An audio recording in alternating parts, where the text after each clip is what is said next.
Hi, ನಾನಿವತ್ತು 6 ಎಳೆ ದಾರಕ್ಕೆ ಸಣ್ಣದಾದ ಬೀಡ್ಸ್ನ ಯಾವ ರೀತಿ ಆ್ಯಡ್ ಮಾಡ್ಕೊಳ್ಳೋದು ಅಂತ ತೋರಿಸ್ತಾ ಇದ್ದೀನಿ ನೋಡಿ. ನಾನಿಲ್ಲಿ ಎಮ್ಮಿಂಗ್ ಸೂಜಿ ತಗೊಂಡಿದ್ದೀನಿ. ಎಮ್ಮಿಂಗ್ ಸೂಜಿಗೆ ಒಂದೊಂದೇ ಬೀಡ್ಸ್ನ ಆ್ಯಡ್ ಮಾಡ್ತಾಯಿದ್ದೀನಿ. ಎಮ್ಮಿಂಗ್ ಸೂಜಿ ನೋಡಿ, ಸಣ್ಣದಾದ ಎಮ್ಮಿಂಗ್ ಸೂಜಿಗೆ ಒಂದೊಂದೇ ಬೀಡ್ಸ್ನ ಆ್ಯಡ್ ಮಾಡ್ಕೊತಾ ಇದ್ದೀನಿ.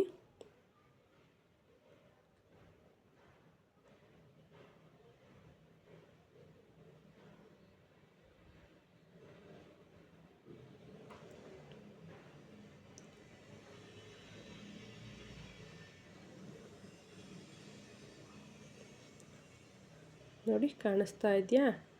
ಈ ಥರ ನೀಟಾಗಿ ಪೋಣಿಸ್ಕೋಬೇಕು. ತುಂಬ ಸ್ಮಾಲ್ ಬೀಡ್ಸ್ ಆಗಿರೋದ್ರಿಂದ ನಾವು ಇದಕ್ಕೆ ಎಮ್ಮಿಂಗ್ ಸೂಜಿನೇ ತೊಗೋಬೇಕು.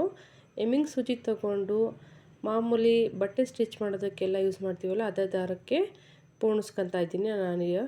ನೋಡಿ, ಕಾಣಿಸ್ತಾ ಇದೆಯಾ? ಈ ರೀತಿ ನಾವು ಇವನ್ನ ಒಂದು 60 ಆದರೂ ಬೀಡ್ಸ್ನ ಈ ರೀತಿ ಆ್ಯಡ್ ಮಾಡ್ಕೋಬೇಕು. ನೋಡಿ, ಈ ರೀತಿ ಆ್ಯಡ್ ಮಾಡಿಕೊಂಡು ನೋಡಿ ಪೋಣಿಸ್ಕೊಂಡಿದ್ದೀರ ದಾರ. ಆ ದಾರದ ಹಿಂದೆ ನಾವು ಗಂಟು ಹಾಕ್ಕೋಬೇಕು. ನೋಡಿ, ಈ ರೀತಿ ಪೋಣಿಸ್ಕೊಂಡಾಗಿದೆ ನೋಡಿ. ಈಗ ಆ ದಾರ ಇದೆಯಲ್ಲ, ದಾರದ ಹಿಂದೆ ಯಾವ ರೀತಿ ನಾಟ್ ಹಾಕೊಳ್ಳೋದು ಅಂತ ನಾನು ತೋರಿಸ್ಕೊಡ್ತೀನಿ. ನೋಡಿ, ಈ ರೀತಿ ಚಿಕ್ಕದಾಗಿ ನಾಟ್ ಹಾಕ್ಕೋಬೇಕು. ತುಂಬ ದಪ್ಪದಾಗಿ ನಾಟ್ ಹಾಕ್ಕೊಂಡ್ರೆ ನಾವು 6 ಎಳೆ ದಾರಕ್ಕೆ ಪೋಣಿಸೋದಕ್ಕೆ ಆಗೋದಿಲ್ಲ. ನೋಡಿ, ಈ ರೀತಿ 2 ನಾಟ್ ಹಾಕ್ಕೊಂಡು ಮಧ್ಯದಿಂದ ಟೈಟ್ ಮಾಡ್ಕೊತೀನಿ. ನೋಡಿ, ಈ ರೀತಿ ಆಗ್ತಲ್ವಾ? ಈ ರೀತಿ ನಾಟ್ ಹಾಕ್ಕೊಂಡಾದ್ಮೇಲೆ ನೋಡಿ, ಆ ರೀತಿ ನಾಟ್ ಹಾಕ್ಕೊಂಡಾದ್ಮೇಲೆ ನಾವು 6 ಎಳೆ ದಾರನ ಈ ರೀತಿಯಾಗಿ ಆ ದಾರದ ಒಳಗಡೆಯಿಂದ ಇಟ್ಕೋಬೇಕು.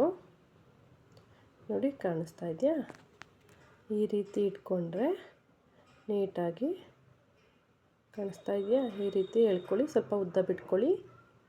ನೋಡಿ, ಇವಾಗ ಬೀಡ್ಸ್ನ 6 ಎಳೆ ದಾರದೊಳಗಡೆ ಈ ರೀತಿ ಈಸಿಯಾಗಿ ಈ ರೀತಿ ಎಳ್ಕೊಬೋದು. ಕಾಣಿಸ್ತಾ ಇದೆಯಾ ಎಷ್ಟು ನೀಟಾಗಿ ಹೋಗ್ತಾ ಇದೆ ಅಂತ? ನೋಡಿ, 6 ಎಳೆ ದಾರದೊಳಗಡೆ ಎಷ್ಟು ನೀಟಾಗಿ ನೋಡಿ, ಎಷ್ಟು ನೀಟಾಗಿ 6 ಎಳೆ ದಾರದೊಳಗಡೆ ಹೋಗ್ತಾ ಇದೆ ಅಂತ ಕಾಣಿಸ್ತಿದೆಯಾ? ಈಸಿಯಾಗಿ ಈ ರೀತಿ ಪೋಣಿಸ್ಕೋಬೋದು. ನಾನು